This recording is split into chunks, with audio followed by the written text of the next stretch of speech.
Hello everyone, welcome to my YouTube channel Vyom Gyan. आज हम लोग पढ़ेंगे गुप्त डायनेस्टी को। ठीक है, तो पहले इसका टाइम पीरियड देख लेते हैं। तो 319 AD टू 540 AD ये टाइम पीरियड था गुप्ता डायनेस्टी का। और हिस्टोरियंस ने इसे जो कहा था golden period of ancient history बोला था हिस्टोरियंस ने। क्यों? क्योंकि उसकी एक वजह थी। यहाँ इस पीरियड में साइंस हो गया और मैथ्स हो गया, स्कल्पचर हो गया, इन सभी फील्ड्स में यानी विज्ञान, गणित और कला, मूर्ति कला के क्षेत्र में अभूतपूर्व प्रगति की गई थी। जैसे नवरत्न थे चंद्रगुप्त विक्रमादित्य के शासनकाल में, और भी बहुत सी प्रगति हुई थी। इसी वजह से इसको golden period of ancient history बोला जाता है। ठीक है ना। फाउंडर जो थे उसके श्रीगुप्त थे, श्रीगुप्त। और जो लास्ट रूलर थे वो थे विष्णुगुप्त।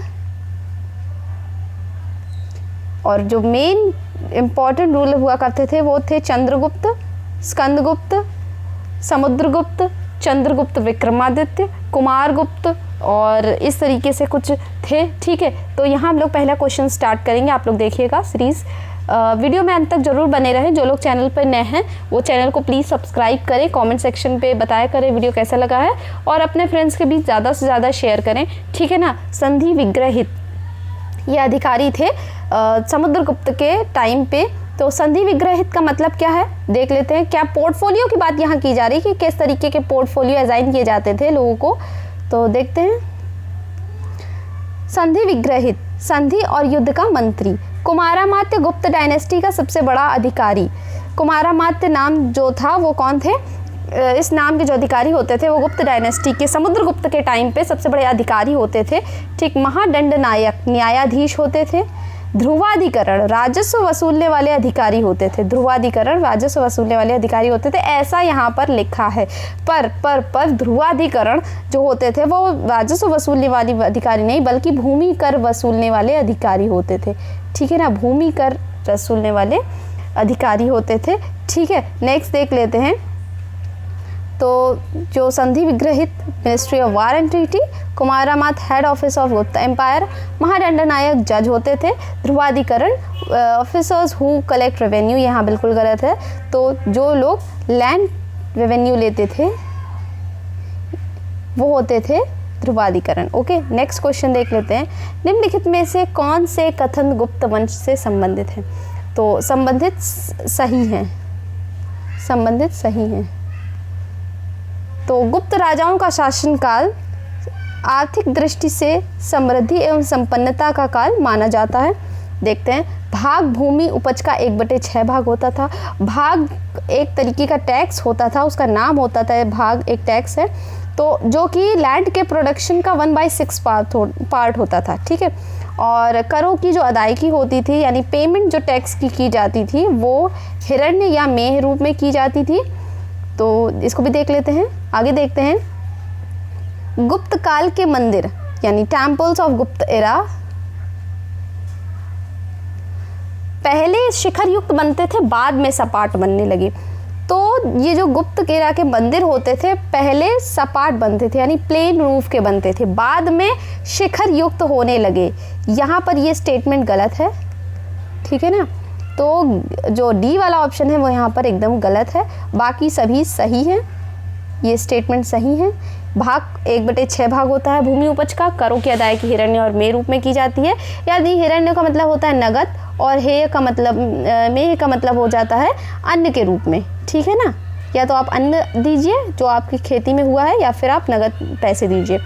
तो यहाँ सभी स्टेटमेंट सही हैं, पहला, दूसरा, तीसरा, बाकी सभी स्टेटमेंट। ये जो लास्ट वाला स्टेटमेंट है वो गलत है। ठीक। इन कंटेक्स्ट टू गुप्त dynasty which of the following statement is true? तो यहाँ पर 3 स्टेटमेंट करेक्ट हैं और ये लास्ट वाला स्टेटमेंट जो है गलत है। ठीक है, सही ऊपर वाले हैं तीनों, बाकी स्टेटमेंट गलत है। निम्नलिखित में से किस गुप्त राजा ने शक्रादित्य की उपाधि धारण की थी? किस गुप्त राजा ने शक्रादित्य की उपाधि धारण की थी? तो समुद्रगुप्त, स्कंदगुप्त विक्रमादित्य, कुमारगुप्त, श्रीगुप्त। तो इन्होंने स्कंदगुप्त विक्रमादित्य ने शक्रादित्य की उपाधि धारण की थी। इन्हीं के टाइम पर हुणों का आक्रमण हुआ था, हुणों का।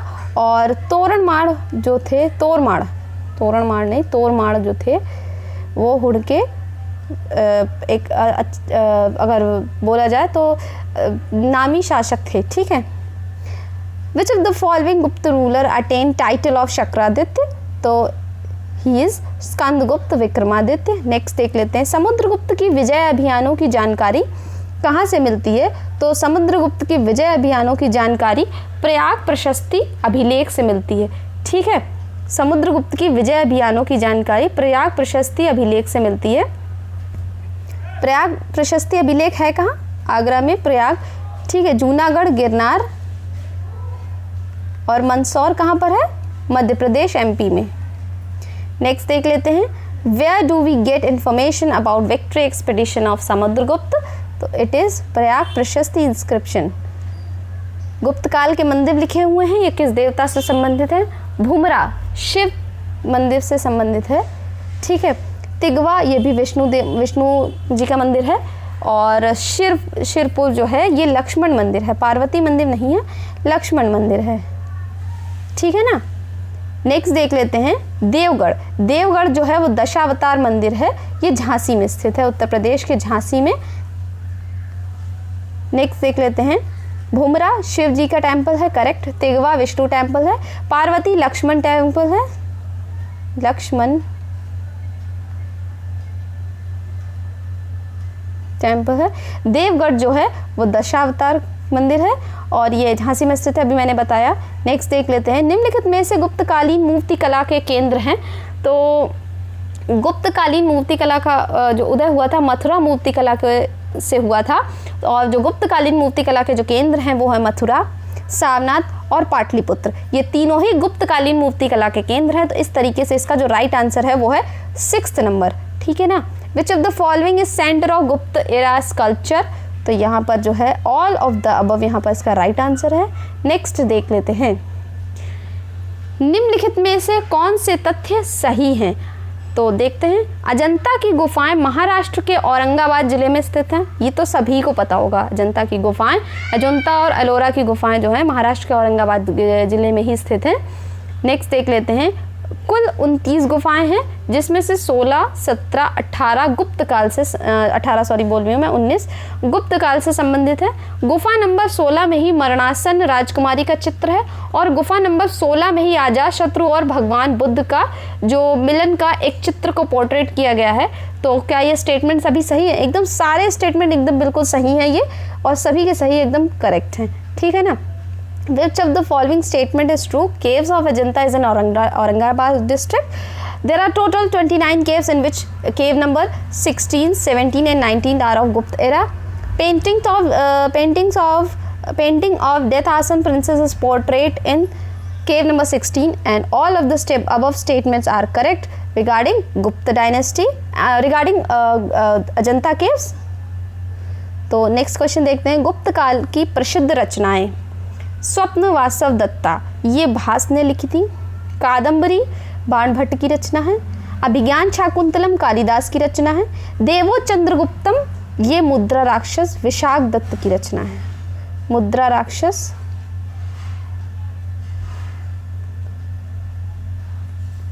विशाख दत्त की रचना है। देवो चंद्रगुप्तम।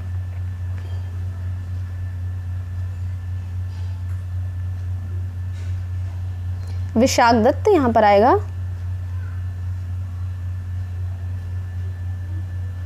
ठीक है, नेक्स्ट देख लेते हैं, famous compositions of Gupta era. स्वर्ण वासव दत्ता भास, कादम्बरी बाणभट्ट, अभिज्ञान शाकुंतलम कालिदास की है और देवो चंद्रगुप्तम विशाख दत्त। शून्य के सिद्धांत, दशमलव के सिद्धांत का विकास किस काल में हुआ था? जैसा कि मैंने आप लोगों को बताया ये सभी गुप्त एरा के इन्वेंशंस हैं, ठीक है ना। तो गुप्त के शून्य के सिद्धांत का प्रतिपादन ब्रह्मगुप्त ने किया था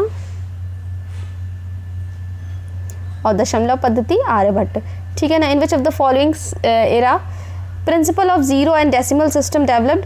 तो it is Gupta era when principle of zero and decimal system developed. गुप्तकालीन भूमि के प्रकार, अभी बात की थी। क्षेत्र उसको बोलते थे जिस भूमि में खेती की जाती थी, बिल्कुल सही। अपहृत बोलते थे बिना जोती हुई जंगली भूमि को, गुप्त काल में, बिल्कुल सही। चारागाह बोलते थे पशुओं के चारा योग्य जो भूमि होती थी वो चारागाह होती थी। वास्तु बोलते थे जहाँ जो रहने योग्य यानी वास करने योग्य जो भूमि होती थी, यानी जो लिविंग के लिए जो भूमि होती थी उसी को वास्तु बोलते थे गुप्त काल में। तो यहाँ पर ये गलत है, बाकी सभी सही है। ठीक, नेक्स्ट देख लेते हैं। Type of land of Gupta era, क्षेत्र सुइटेबल लैंड फॉर एग्रीकल्चर, एकदम करेक्ट। अपहृत काल अनकल्टिवेटेड फॉरेस्ट लैंड, चारागाह suitable land for animal feed, and vastu it is uncultivated land. ये नहीं है, यह है वास्तु फॉर लिविंग लैंड। निम्नलिखित में से किस गुप्त शासक के समय हुणों का आक्रमण हुआ? ये मैंने आप लोगों को भी बताया था। स्कंदगुप्त विक्रमादित्य के समय जो है स्कंदगुप्त के समय ये है हुणों का आक्रमण हुआ था। इन which of the following Gupta ruler invasion of Hunas executed? तो इट इज स्कंदगुप्त। जब ह्वेनसांग नालंदा विश्वविद्यालय की यात्रा के लिए आया तब वहाँ कौन से प्रधानाचार्य थे?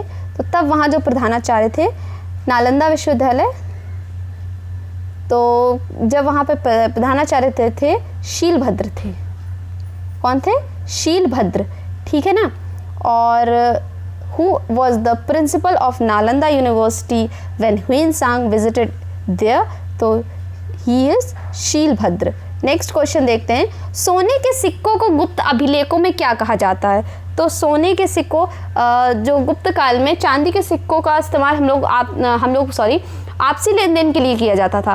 और शक पे जब चंद्रगुप्त मौर्य ने विजय प्राप्त कर ली थी तो उस विजय के उपलक्ष्य में यानी उस विक्ट्री के जो बाद उन्होंने चांदी के सिक्के जारी किए थे जिसका गुप्त काल में नगद या लेन देन के लिए स्थानीय लेन देन में इस्तेमाल किया जाता था। और सोने के सिक्कों को गुप्त अभिलेख जो बने हैं, ठीक, उनमें दिनार कहा जाता है। ठीक है, क्या कहा जाता है? दिनार कहा जाता है। गोल्ड कॉइन्स ऑफ गुप्त इंस्क्रिप्शन इज कॉल्ड दिनार। गुप्तकालीन मंदिरों में सर्वाधिक खूबसूरत मंदिर कौन सा? मंदिरों की बात यहाँ बहुत बार हुई है तो मैं आप लोगों को बता दूं, देवगढ़ का दशावतार मंदिर जो है वो बहुत ही अच्छा और सुंदर मंदिर है। झांसी में ये स्थित है, तो यही सबसे सुंदर मंदिर है। और ठीक है ना, तो देवगढ़ का दशावतार मंदिर जो है, दशावतार मंदिर भगवान विष्णु के दशावतार का अंकन उसमें किया गया है। ठीक है, शिव अवतार और विष्णु अवतार का भी बहुत उसमें मतलब उकेरी गई हैं मूर्तियों में, तो इस तरीके से वो बना है मंदिर। Which temple of Gupta era is most beautiful? तो ये है Deogarh Dashavatar temple.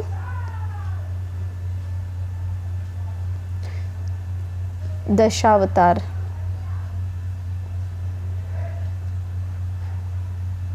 Next question देखते हैं।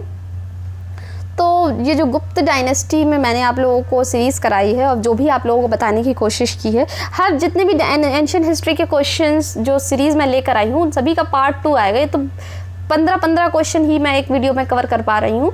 आगे क्वेश्चंस और भी रहेंगे, बहुत से क्वेश्चन बनते हैं एग्जाम में, जब बैठो पेपर देने तब खुद समझ में आता है कि क्वेश्चन कहाँ से है। तो ऐसे ही बहुत टिपिकल क्वेश्चन आप लोगों के सामने आते रहेंगे। प्लीज़ चैनल को सब्सक्राइब करें और शेयर करें अपने टेलीग्राम ग्रुप में, व्हाट्सएप ग्रुप में, अपने फ्रेंड्स के बीच, फेसबुक पे, ताकि चैनल को सपोर्ट हो, मुझे सपोर्ट हो, आप लोगों को अच्छी से अच्छी नॉलेज मिलती रहे। प्लीज़ चैनल को सब्सक्राइब करें, अपने फ्रेंड्स के बीच शेयर करें, वीडियो को लाइक करें, और तब तक के लिए बाय बाय।